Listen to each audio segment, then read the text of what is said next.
loop, walking around. Walking around on loop. I didn't even notice it. Huh?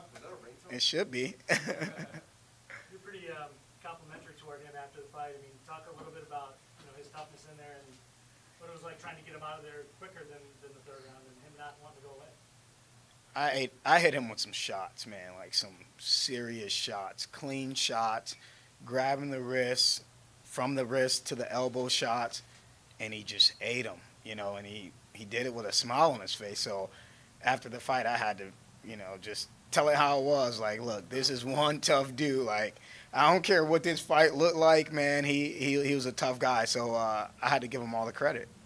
Because, to be honest, I didn't think he would be that tough. I was like, I could get him out there in the first. I'm going to take him out first or second round. And everything I threw at him, he ate.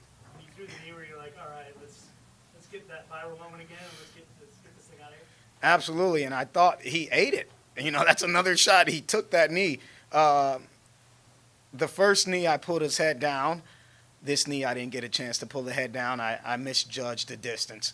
And so, but it still clipped him. I heard it crack. I heard his face crack, and I was like, he's done. And he wasn't done. So we had to keep fighting. As you move forward in your career, I mean, I know it's still early, five fights in, but, I mean, how important do you think a fight like this is to have to get into the 12th, 13th minute, whatever, just like you had a couple times out when you had to go the distance? Are you looking at that as a positive at this point? Just the cage time aspect of things? Yeah, for sure. I mean, it takes 10,000 hours to be good at something, right? So I think the more cage time that I get, the better. I've been consistent with fighting, and I've been consistent with training. After the Hawaii fight, Walter Gahazda came down to Cleveland from London and trained with me at my spot, and so I had to do his entire camp, and then after that camp, I had to go right into my own camp for this fight. So the more hours, the better, but the more cage time, the better too. Was he laughing off his back when he casualed that knee? He was fucking laughing. Yeah, no, he was laughing. He was smiling. He was like, fuck. He's the entire time he's just like, fuck. Every shot that I hit, he's just like, fuck. And I'm like, fuck. Like, he's not stopping. So it was a talkative match. I was in the moment this fight. Like, I was there. It wasn't just autopilot. Like, I feel like, damn, I'm sitting here fighting right now. Usually when I watch my fights, I'm like, damn, that happened. But, like, I could walk you through this one. This one was a fun one. This one was, showed me that in my mind I knew I belonged here, but it just showed me that, hey, like, dude, you're here. So that was a big fight for me. So he was saying things to you. Were you responding? Were you also saying things in that cage? I said, what up, 50? I need a loan. Tell 50 Cent to come give me a loan. No, that was the only moment I just was sitting there doing ground and pound. I look up, it's fucking 50 Cent behind the monitor. I'm like, damn, I was just listening to your music. Like, what up, 50? He said he would get the strap on me. So I guess that means I'm a pretty tough guy. If 50 Cent don't want to fight me. What's next? More coding? I actually, so my main sponsor this fight was Koji, and if you follow me on social media, they're still in beta, but they build templates for apps, and I'm helping them build some templates for some apps, and they actually just raised $6 million, so that's a big sponsor for me, and I got an email from a guy at Google. So I guess I got a interview with Google on Monday. Is that more stressful than fighting? Fighting's not stressful. Coding's not stressful. It's a never-ending journey of education. I never liked school, but I like learning. If that made any sense. I never liked school, but I like learning. And I found two things that, like, I feel like I'll never get tired of learning. Like, you never know enough about code. There's always some cool tech shit, You're like, fuck, you think you're a good developer, and then you meet somebody that's been developing for 40 years, and he's like, do you know about this, and this? And it fucking drags you on, and so that's one thing that I'll never get tired of, and it's, it never feels like work. And then, fuck, man, I get to go out there and just throw some heat.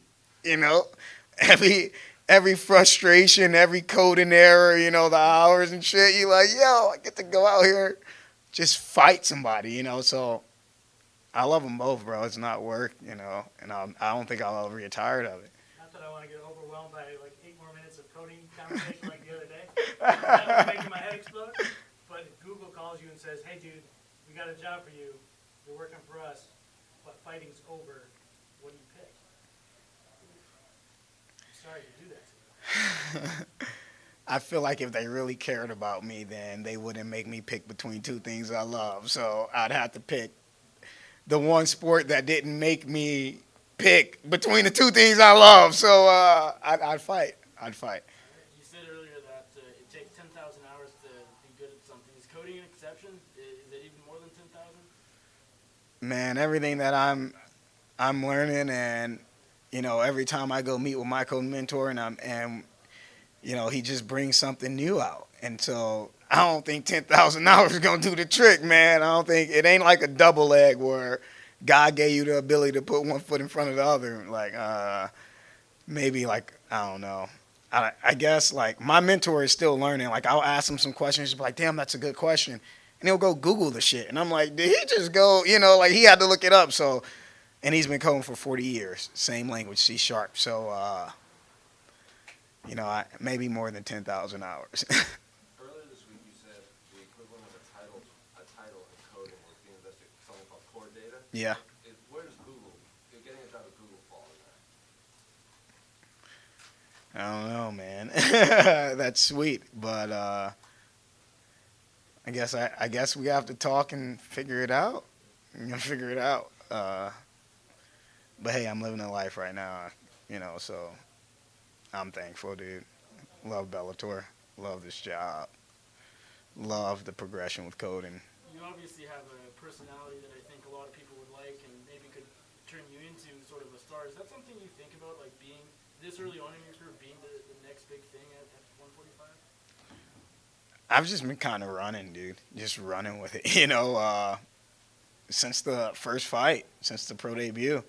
It's all new. It's all exciting. Like, nothing's.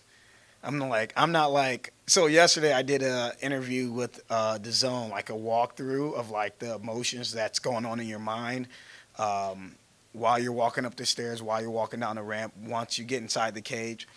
And that wasn't on my schedule. And I had a dinner reservation at 7:30, and that was the same time. That was weigh-in day. But the shit was so exciting. I didn't care that it took an hour and a half, and I had to stay an extra 2 hours, and we had to push the reservation. Like, I'm just running with it, man. I love it. I love it. What did you make of fellow featherweight performances tonight? Patricio Pitbull moving up, winning the lightweight title, and of course AJ McKee remaining undefeated. Did you watch the fight? I watched the Chandler and Pitbull fight. I didn't watch the McKee fight. I was busy drinking a Bud Light. But, it's just one of those things where, like, Pitbull, we're going to fight eventually.